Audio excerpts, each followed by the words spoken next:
আপনারা দেখছেন বাংলা চ্যানেল কোটি প্রাণ একসাথে।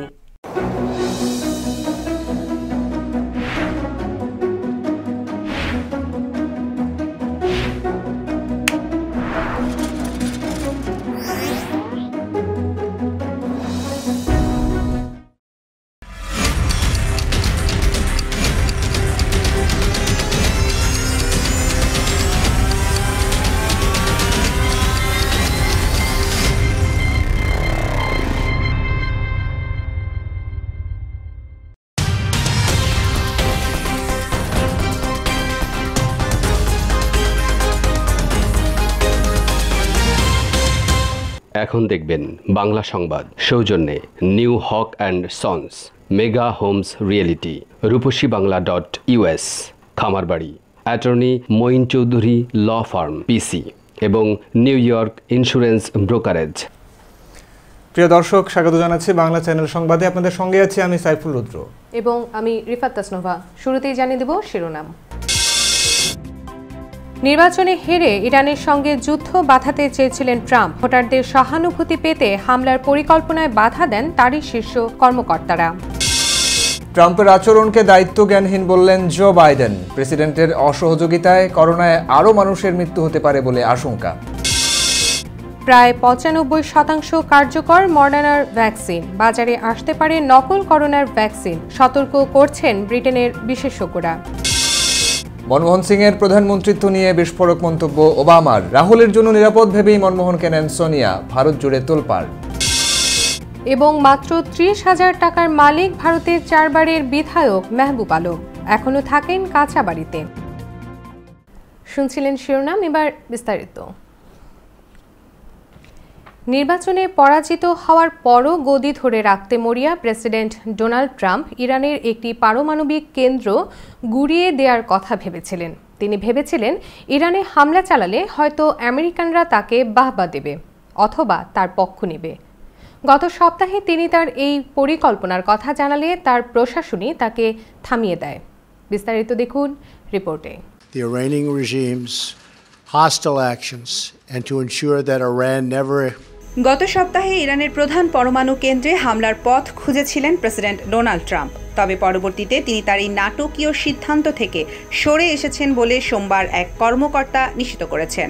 ইরানের প্রধান পরমাণু কেন্দ্রটি রয়েছে দেশটির নাতানজে। ট্রাম্পের উদ্দেশ্য ছিল ইরানকে আক্রমণ করে যদি যুক্তরাষ্ট্রের নাগরিকদের দেশপ্রেমে উদ্বুদ্ধ করে তার দিকে মনোযোগী করা যায়। Our policy is based on a clear-eyed assessment of the Iranian dictatorship. গত বৃহস্পতিবার শীর্ষ জাতীয় নিরাপত্তা কর্মকর্তাদের সঙ্গে এক বৈঠকে ট্রাম্প এমন আবদার করেছিলেন।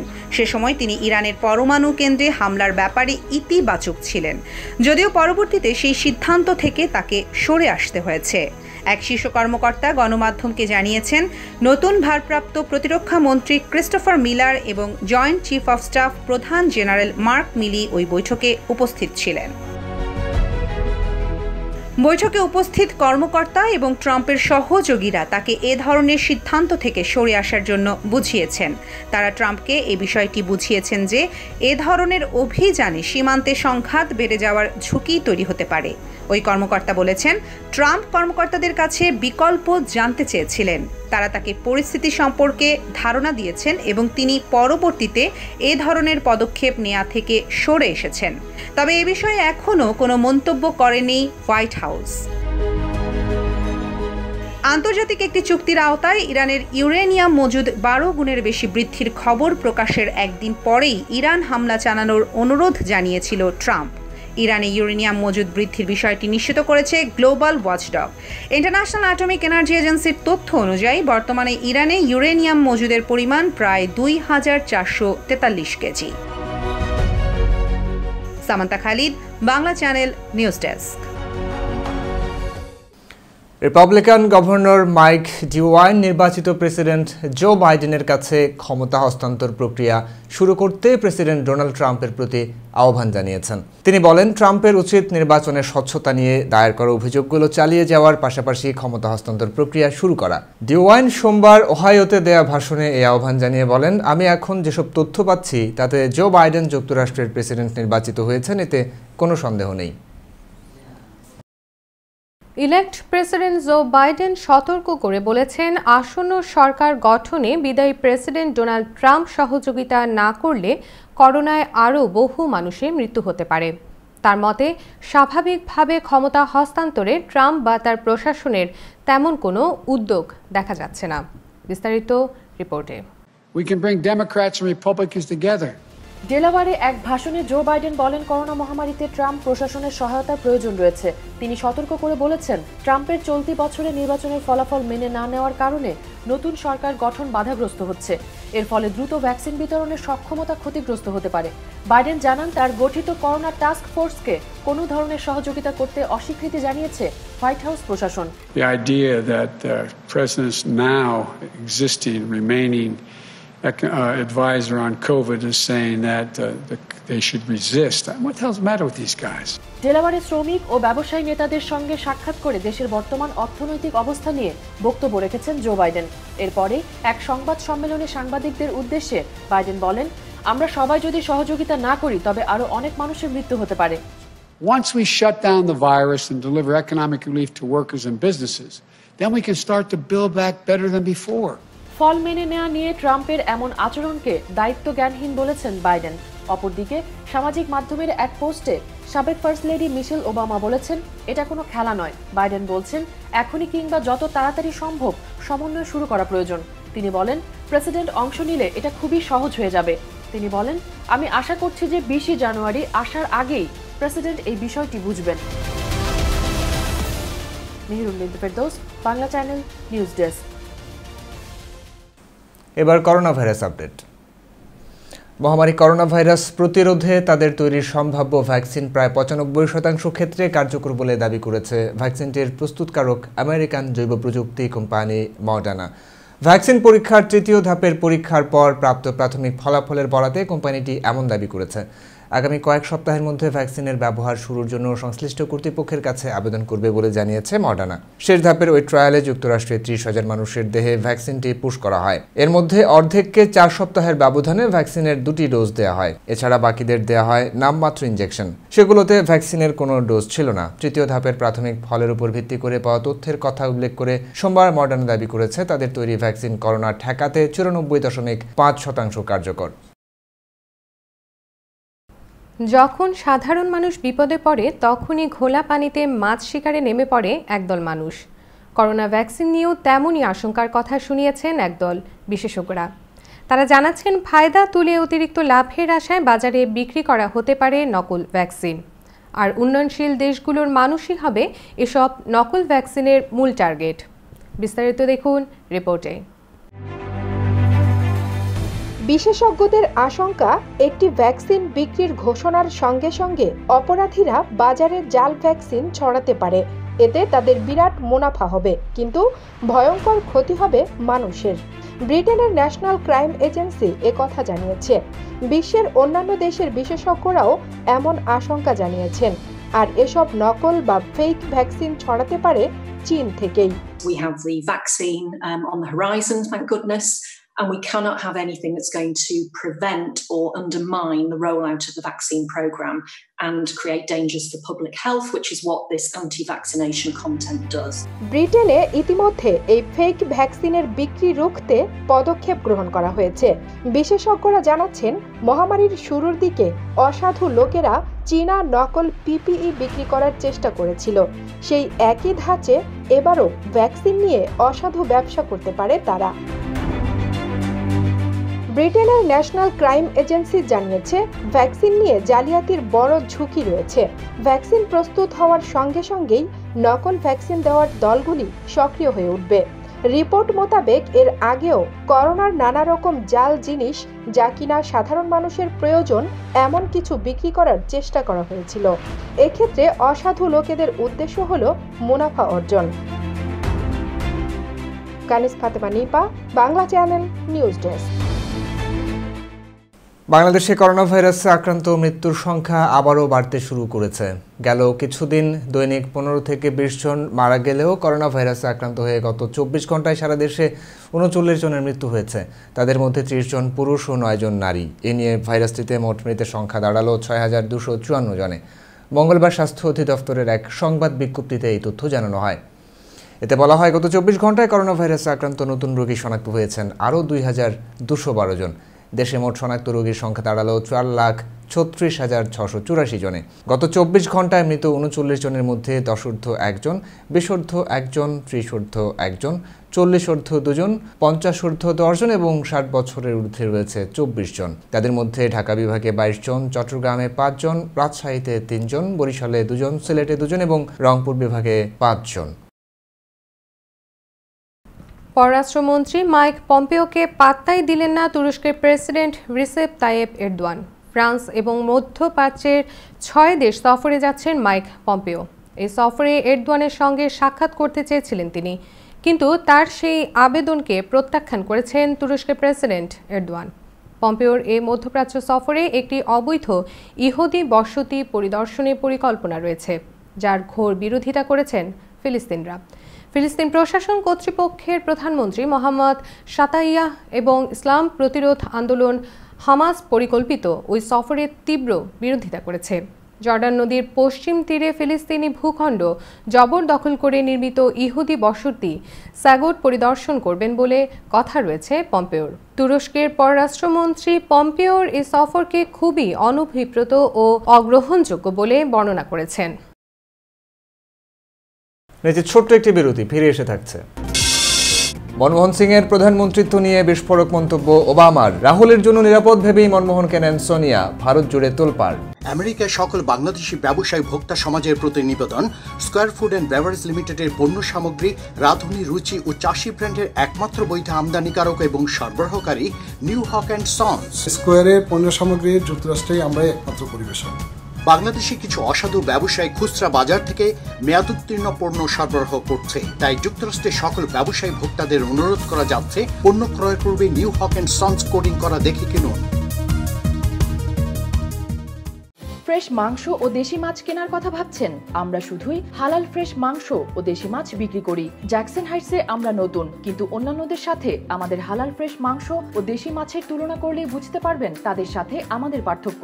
আমরা নিশ্চিত আপনি একবার আমাদের মাছ মাংসের স্বাদ পেলে আর অন্য কোথাও যাবেন না। শুধু একবার আমাদের মাছ মাংস পরখ করে দেখুন। আপনাদের সুবিধার্থে আমরা এখন জ্যাকসন হাইটসের আপনা বাজারের ভিতরে। Mama's halal meat and fish, 7220 37th avenue, Jackson Heights, New York 11372. Phone 718-685-2855. আবারও স্বাগত বাংলা চ্যানেল সংবাদে। সাবেক প্রেসিডেন্ট বারাক ওবামার স্মৃতিকথা আ প্রমিসড ল্যান্ড বইয়ে রাহুল গান্ধীর সম্পর্কে যে বক্তব্য রয়েছে তা ঘিরে ইতিমধ্যে বিতর্ক শুরু হয়ে গেছে দেশটিতে। কেবল কংগ্রেসই নয়, শিবসেনাও কটাক্ষ করছে ওবামাকে। এর মধ্যেই জানা গেল ওবামার বইতে মনমোহন সিংয়ের প্রধানমন্ত্রী হওয়া সম্পর্কেও বিস্ফোরক দাবি করা হয়েছে, যা ইতিমধ্যেই বিজেপির হাতিয়ার হতে শুরু করেছে। বিস্তারিত রিপোর্টে। বইয়ে এমনিতে মনমোহন সম্পর্কে ঢালাও প্রশংসাই করেছেন ওবামা। ভারতের সাবেক প্রধানমন্ত্রী সম্পর্কে প্রাক্তন প্রেসিডেন্ট ওবামা বলেছেন, উনি একজন নিরাসক্ত ন্যায়পরায়ণ ব্যক্তি। 1990 সালে ভারতে অর্থনীতির উদারীকরণ শুরু হয়। এই বাজার নির্ভর অর্থনীতির প্রধান রূপকার হিসেবে মনমোহন সিংয়ের নাম করেছেন ওবামা। সংখ্যালঘু শিখ সম্প্রদায়ের একজন সদস্য হিসেবেও শেষ পর্যন্ত তিনি দেশের প্রধানমন্ত্রী হয়েছিলেন বলে উল্লেখ করেন বারাক ওবামা। মনমোহন সিংকে প্রশংসায় ভরিয়ে দিয়ে তিনি জানিয়েছেন, ভারতের সাবেক এই প্রধানমন্ত্রী মানুষের বিশ্বাস অর্জন করেছিলেন, কোনো প্রতিশ্রুতি দিয়ে নয়। সত্যি মানুষের জীবনযাত্রার মানোন্নয়ন ঘটিয়ে সেটা পেয়েছিলেন তিনি। পাশাপাশি তার দুর্নীতির সংস্রব এড়িয়ে চলা স্বচ্ছ ভাবমূর্তিরও প্রশংসা করেছেন ওবামা। মনমোহন সিংয়ের প্রধানমন্ত্রিত্ব সম্পর্কে এত কথা বলার মাঝেই বিতর্কে ইন্ধন জুগিয়ে ওবামা লেখেন, ভারতীয় রাজনীতি ধর্ম জাতপাতের মধ্যেই নিমজ্জিত রয়েছে। মনমোহনের প্রধানমন্ত্রীর মসনদে বসাকে অনেকেই সাম্প্রদায়িক বিভাজনের ঊর্ধ্বে উঠে দেশের উন্নতির এক প্রতীক বলে মনে করে, কিন্তু আসল ব্যাপারটা আদৌ তা নয়। ওবামা পরিষ্কার দাবি করেছেন, একাধিক রাজনৈতিক বিশেষজ্ঞ মনে করেন সোনিয়া গান্ধী মনমোহনকে বেছে নিয়েছিলেন, তার পেছনে কারণ ছিল। আসলে সেই অর্থে জাতীয় রাজনীতিতে কোনো ভিত না থাকা একজন অগ্রজ শিখ নেতা তার 40 বছরের ছেলের জন্য ঝুঁকিবহুল হবেন না, এটা বুঝতে পেরেই তাকে প্রধানমন্ত্রী করেন সোনিয়া গান্ধী। তবে কেবল কংগ্রেসই নয়, বিজেপিকেও অস্বস্তিতে ফেলেছেন ওবামা। সমালোচনা করেছেন গেরুয়া শিবিরের বিভাজনমূলক রাজনীতির। লোকসভায় কংগ্রেসের নেতা অধীর চৌধুরী ইতিমধ্যেই ওবামাকে আক্রমণ করেছেন। রাহুল গান্ধীকে শিক্ষককে তুষ্ট করার চেষ্টা চালিয়ে যাওয়া ছাত্র বলেছেন ওবামা। সেই প্রসঙ্গে অধীর তাকে কুয়োর ব্যাং মানসিকতা থেকে বেরিয়ে আসার হুঁশিয়ারি দেন। শিব সেনা নেতা সঞ্জয় রাউত প্রশ্ন তুলেছেন, ওবামা এই দেশ সম্পর্কে কতটুকু জানেন? ये ओबामा नहीं तय कर सकते। हम ये भी नहीं कहेंगे कि ओबामा बहुत कमजोर राष्ट्रपति। ओबामा को क्या मालूम है देश के बारे में। Abu Jalal Gifari, Bangla channel, news desk. এবার বাংলাদেশ প্রসঙ্গ। সিলেটের কুমারগাঁওয়ে 132 কেভির বিদ্যুৎ কেন্দ্রের ভয়াবহ আগুন নিয়ন্ত্রণে এসেছে। দমকল বাহিনীর 7টি ইউনিট প্রায় পৌনে 2 ঘন্টা চেষ্টা চালিয়ে আগুন নিয়ন্ত্রণে আনে। তবে আগুনে গ্রিডের বিভিন্ন যন্ত্রাংশ বিকট শব্দে বিস্ফোরিত হয়ে এদিক ওদিক পড়ে আছে। আগুনে তেল সরবরাহের ইউনিট সহ বিদ্যুতের 3টি ইউনিট পুড়ে গেছে। এতে বিপুল ক্ষয়ক্ষতি হয়েছে। অগ্নিকাণ্ডের কারণে পুরো সিলেটে বিদ্যুৎ সরবরাহ বন্ধ রয়েছে। এদিকে আগুন নিয়ন্ত্রণ করতে গিয়ে দমকল বাহিনীর জয়ন্ত কুমার নামের এক সদস্য আহত হয়েছেন। তাকে সিলেট ওসমানী মেডিকেল কলেজ হাসপাতালে ভর্তি করা হয়েছে। 132/33 কেভির জাতীয় গ্রিড লাইনের বিদ্যুতের 3টি ইউনিট পুড়ে গেছে। বিদ্যুৎ উন্নয়ন বোর্ড সিলেটের নির্বাহী প্রকৌশলী ফজলুল হক বলেন, আগুনে বিদ্যুৎ কেন্দ্রের বড় 3টি ট্রান্সফরমার পুড়ে গেছে। এই অবস্থায় পুরো সিলেটে বিদ্যুৎ সরবরাহ বন্ধ রয়েছে। আগুনে বিশাল অঙ্কের ক্ষতি হয়েছে জানিয়ে তিনি বলেন, এর পরিমাণ কত টাকা তা তদন্তের পরই বলা যাবে। বিশ্বসেরা অলরাউন্ডার সাকিব আল হাসানকে কুপিয়ে হত্যার হুমকিদাতা সিলেটের মহসিন তালুকদারকে গ্রেপ্তার করেছে র্যাব। মঙ্গলবার দক্ষিণ সুনামগঞ্জ থেকে তাকে গ্রেপ্তার করা হয়। রবিবার দিবাগত রাতে নিজের ফেসবুক আইডি থেকে ভিডিও লাইভে এসে সাকিবকে হুমকি দেন মহসিন। পরে ওই দিন সকালে আরেকবার লাইভে এসে দুঃখ প্রকাশ করে সাকিবকে কালী পূজা উদ্বোধন করতে ভারতে যাওয়ার জন্য দুঃখ প্রকাশ করতে বলেন। গত বৃহস্পতিবার ভারতের কলকাতার কাকুরগাছি সম্মিলিত সর্বজনীন শ্যামা পূজার এক অনুষ্ঠানে নিমন্ত্রণ পেয়ে ভারতে যান তারকা অলরাউন্ডার। তবে সোমবার সন্ধ্যায় এক ভিডিও বার্তায় সাকিব আল হাসান এই ঘটনার জন্য দেশবাসীর কাছে ক্ষমা চেয়ে দাবি করেন তিনি একজন মুসলিম হিসেবে গর্বিত এবং তিনি কোনো পূজা মণ্ডপ উদ্বোধন করতে ভারত যাননি। তিনি অন্য একটি অনুষ্ঠানে যোগ দিতে সেখানে গিয়েছিলেন। তবে এর পাশের একটি মঞ্চে কালী পূজা হচ্ছিল। সাকিবের এ বক্তব্য ঘিরেও বিতর্ক চলছে সোশ্যাল মিডিয়ায়। কিংবদন্তি রাজনৈতিক নেতা মাওলানা আব্দুল হামিদ খান ভাসানীর 44তম মৃত্যুবার্ষিকী আজ। স্বাধীন বাংলাদেশের একজন স্বপ্নদ্রষ্টা মাওলানা আব্দুল হামিদ খান ভাসানী ছিলেন আওয়ামী মুসলিম লীগেরও প্রতিষ্ঠাতা, যা পরে নাম বদলে রাখা হয়েছে আওয়ামী লীগ।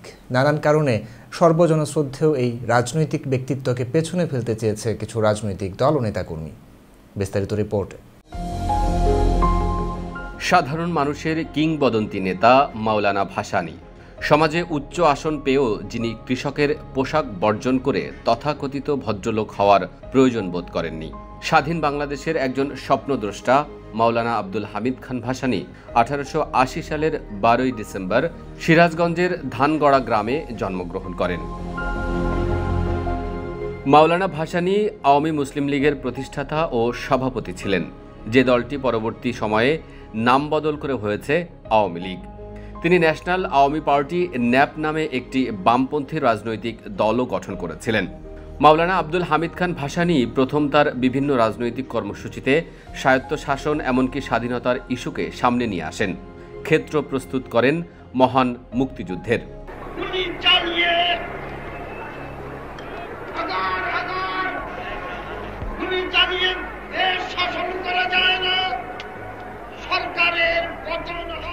সাহসী ও নিবেদিত প্রাণ সাধারণ মানুষের এই নেতা তার প্রায় পুরোটা জীবন নির্যাতিত ও নিপীড়িত মানুষের কল্যাণে কাজ করেছেন। পেয়েছিলেন মাজলুম জননেতা উপাধি। ইসলামের প্রতি ভাসানীর প্রতিশ্রুতি তাকে ধর্মান্ধ করে তোলেনি। বাংলাদেশের পক্ষে অসাম্প্রদায়িক সংগ্রামে তার বিশ্বাস ছিল দ্ব্যর্থহীন। জীবনের শুরু থেকে শেষ অবধি তিনি দেশ, মাটি আর মানুষের জন্য নিজেকে উৎসর্গ করেছেন। একটি শোষণহীন, অসাম্প্রদায়িক, সমতা আর পালনবাদী সমাজ ব্যবস্থার জন্য নিজের জীবনের সর্বস্ব ত্যাগ করেছেন। মানব মুক্তির আদর্শ থেকে তিনি একদিনের জন্য বিচ্যুত হননি বা অবসর খোঁজেননি। জীবনের প্রায় প্রতিটি বছর, মাস, সপ্তাহ, দিন তিনি আন্দোলন, সংগ্রাম কর্মসূচির মধ্যেই থেকেছেন।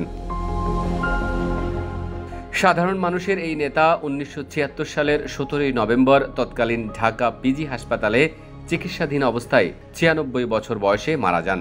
তাকে টাঙ্গাইলের সন্তোষে সমাধিস্থ করা হয়।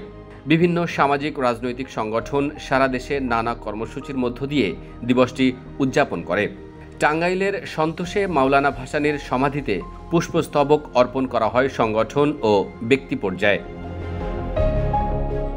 CM Shafiq, Bangla channel, news desk.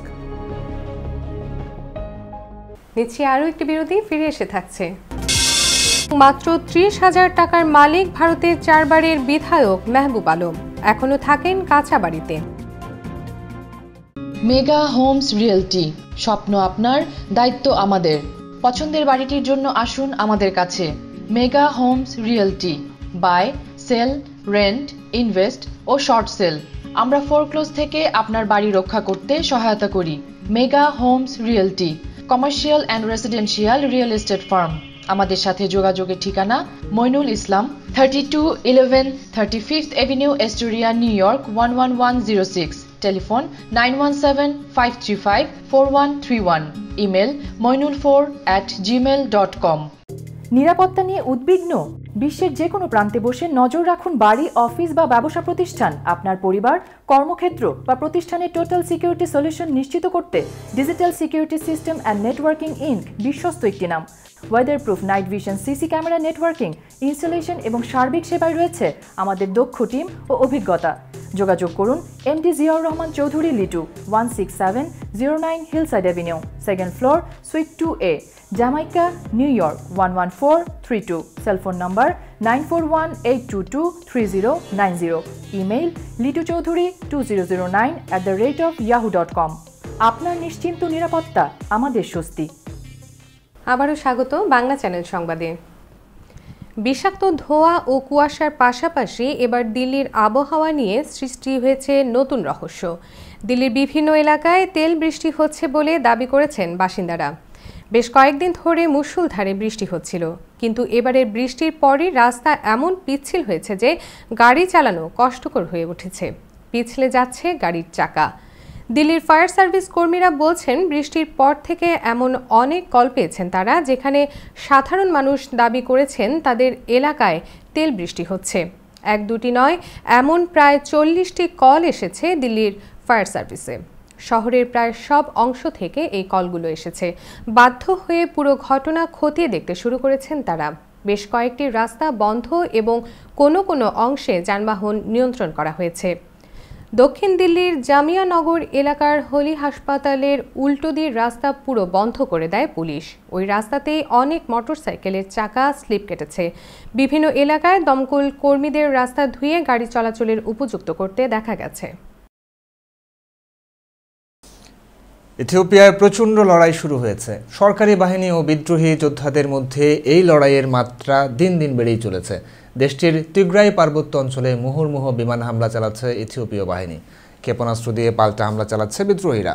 প্রতিবেশী দেশ এরিত্রিয়ার রাজধানী আসমারার বিমানবন্দরে ক্ষেপণাস্ত্র হামলা চালিয়েছে তিগ্রাই পিপলস লিবারেশন ফ্রন্টের বিদ্রোহীরা।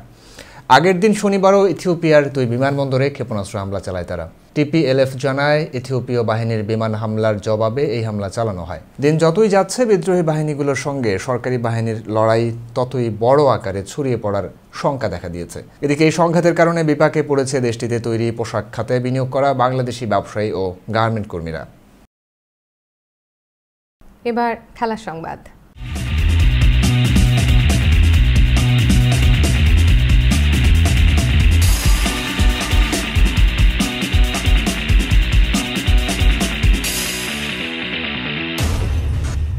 অস্ট্রেলিয়ার বিগ ব্যাশ লিগে খেলতে পারবেন না সাকিব আল হাসান। দুর্নীতির বিরুদ্ধে জিরো টলারেন্স সাকিবকে আর বিশ্বাস করতে পারছেন না অস্ট্রেলিয়া। এ কারণে সাকিবের জন্য দরজা বন্ধ করে দিয়েছে ক্রিকেট অস্ট্রেলিয়া। সাকিবের ওপর বছরব্যাপী নিষেধাজ্ঞা অক্টোবরে শেষ হয়েছে। দুর্নীতি বিষয়ে আইসিসির নিয়ম বিরুদ্ধ আচরণ করায় তার ওপর এই নিষেধাজ্ঞা দেওয়া হয়েছিল। ৩৩ বছর বয়সী সাকিব বিপিএলে নিজের নাম রেখেছিলেন, কিন্তু ক্রিকেট অস্ট্রেলিয়া তাকে অংশ নিতে দেওয়ার বিরুদ্ধে সিদ্ধান্ত নিয়েছেন। আগামী 10ই ডিসেম্বর এই টুর্নামেন্ট শুরু হচ্ছে। সাকিব এর আগে দেওয়া এক সাক্ষাৎকারে বলেছিলেন, সবার অনুভূতি জানা সহজ নয়, তারা আমাকে সন্দেহ করতে পারে কিংবা বিশ্বাস করে না, আমিও সেটা অস্বীকার করছি না। এবার সংস্কৃতি সংবাদ।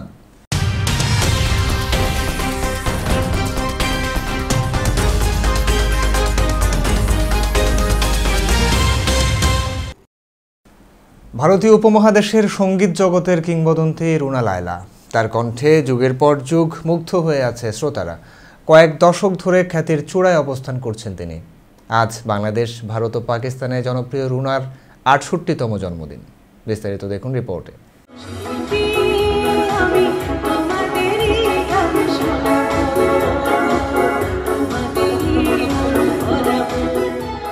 ১৯৫২ সালের ১৭ নভেম্বর সিলেটে জন্মগ্রহণ করেন গানের পাখি রুনা লায়লা।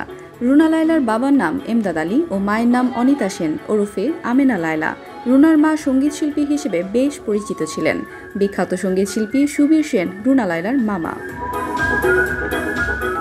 রুনা লায়লার শৈশব কেটেছে পাকিস্তানের করাচিতে। সেখানে বড় হয়ে ওঠা তার। বড় বোন গান করতেন আর রুনা করতেন নাচ, কিন্তু হঠাৎ বাগ বদলে ছোট রুনাই হয়ে উঠলেন নন্দিত গায়িকা।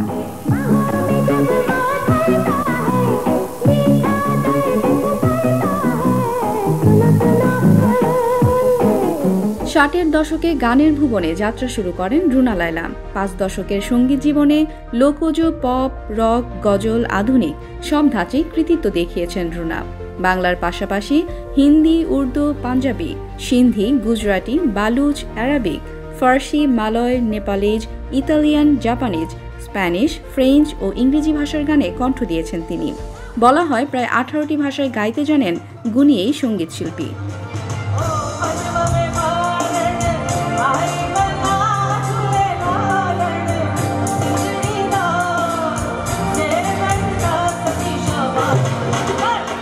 বাংলাদেশের সিনেমায় রুনা লায়লার গাওয়া প্রথম গান গাজী মাজহারুল আনোয়ারের লেখা ও সুবল দাসের সুরে গানেরই খাতায় স্বরলিপি লিখে লাহোরে থাকাকালে গানটিতে কণ্ঠ দিয়েছিলেন তিনি।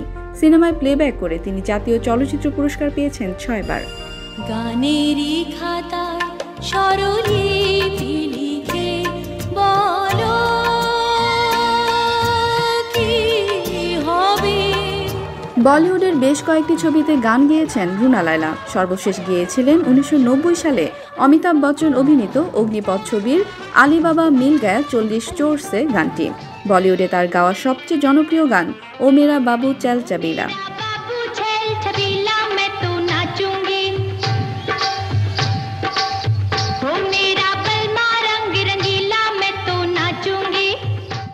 জীবনে বহু পুরস্কার ও সম্মাননা পেয়েছেন রুনা লায়লা। ১৯৭৭ সালে বাংলাদেশ সরকার তাকে স্বাধীনতা দিবস পুরস্কারে ভূষিত করে। রুনা লায়লা ভারতে সাইগাল পুরস্কার পেয়েছেন, পাকিস্তানে দুবার নিগার পুরস্কার, দুবার গ্র্যাজুয়েট পুরস্কার এবং জাতীয় সঙ্গীত পরিষদ স্বর্ণপদক পেয়েছেন। এছাড়াও ৯০-এর দশকে মুম্বাইয়ে পাকিস্তানি সুরকার নিসার বাজমির সুরে একদিনে ১০টি করে ৩ দিনে ৩০টি গানে কণ্ঠ দিয়ে গিনেস ওয়ার্ল্ড রেকর্ডসের নাম লেখান রুনা। শুভ জন্মদিন গানের পাখি রুনা লায়লা। বাংলা চ্যানেলের শুভেচ্ছা।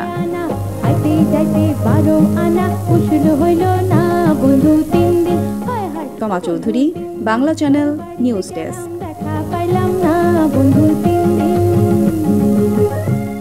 এবার একটি অন্যরকম খবর।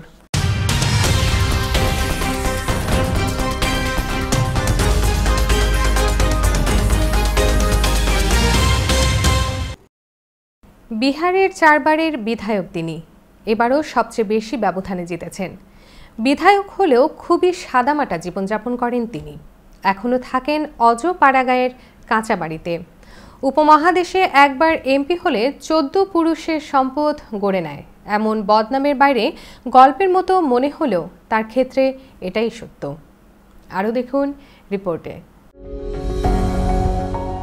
ভারতের বিহারের বিধায়ক বাম রাজনীতিবিদ মেহবুব আলম তার 2 ছেলেমেয়েও পড়াশোনা করেন সরকারি স্কুলে। তার এই সাদামাটা জীবনযাপন তার বিজয়ের মূল মন্ত্র বলে মনে করছেন অনেকে।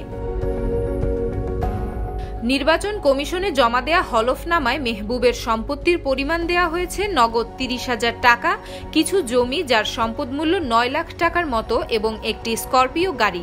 তবে গাড়িটি একটি দুর্ঘটনার পর থেকে বিকল হয়ে পড়ে রয়েছে। ভারতের শিবানন্দপুর মেহবুবের গ্রামের বাড়ি। সরু গলির পাশে তার বাড়ি, যে গলিতে একটা গাড়ি কোনো রকমে যেতে পারে।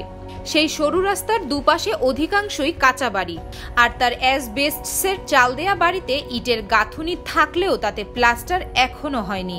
মেঝে এখনো মাটির, ঘরের আসবাবও একেবারে সাদামাটা। তার সাদামাটা জীবনযাপন নিয়ে জানতে চাইলে তিনি বলেন, আমি খুব সরল জীবনযাপন করি। এটা বামপন্থার জন্য নয়, বরং আদর্শের লড়াই। আমার বিধানসভা এলাকায় অনেক মানুষকে দুবেলা খাবারের জোগাড় করতে অনেক কষ্ট করতে হয়, সেখানে আমি বিত্ত বৈভবে দিন কাটাবো এটা ভাবতেও পারি না। ये जो नागर, महानंदा, कोसी, गंगा से घिरा हुआ ये इलाका है, ये अक्सर यहाँ के किसानों की फसल जो बाढ़ से डूब जाती है और पानी जमाव के कारण भी डूब जाती है, उसका कोई मुआवजा सरकार ने आज तक देने की कोशिश नहीं। उन सवालों को मैंने हाईलाइट किया। কিন্তু বিধায়কের মাসিক বেতন দিয়েও তিনি ভালোভাবে চলতে পারেন, সে ব্যাপারে তিনি বলেন, বিধায়ক হিসেবে বেতন ভাতা মিলিয়ে প্রায় 80,000 টাকা পাই, তবে তার প্রায় সবটাই দলের তহবিলে দিতে হয়। মেহবুব এবারের নির্বাচনে প্রতিদ্বন্দ্বী প্রার্থীর চেয়ে 53,078 ভোটের ব্যবধানে জিতেছেন। এর আগেও আরও 3 বার জিতেছিলেন তিনি। Khairun Tasnim, Georgia, Bangla channel news desk. এ ছিল বাংলা চ্যানেল সংবাদে। শেষ করার আগে শিরোনামগুলো জানিয়ে দিচ্ছি আরও একবার। নির্বাচনে হেরে ইরানের সঙ্গে যুদ্ধ বাঁধাতে চেয়েছিলেন ট্রাম্প। ভোটারদের সহানুভূতি পেতে হামলার পরিকল্পনায় বাধা দেন তারই শীর্ষ কর্মকর্তারা। ট্রাম্পের আচরণকে দায়িত্বজ্ঞানহীন বললেন জো বাইডেন। প্রেসিডেন্টের অসহযোগিতায় করোনায় আরও মানুষের মৃত্যু হতে পারে বলে আশঙ্কা। প্রায় 95% কার্যকর মডার্নার ভ্যাকসিন। বাজারে আসতে পারে নকল করোনার ভ্যাকসিন, সতর্ক করছেন ব্রিটেনের বিশেষজ্ঞরা। মনমোহন সিংয়ের প্রধানমন্ত্রিত্ব নিয়ে বিস্ফোরক মন্তব্য ওবামার। রাহুলের জন্য নিরাপদ ভেবেই মনমোহনকে নেন সোনিয়া। ভারত জুড়ে তোলপাড়। এবং মাত্র 30,000 টাকার মালিক ভারতের 4 বারের বিধায়ক মেহবুব আলম, এখনো থাকেন কাঁচা বাড়িতে।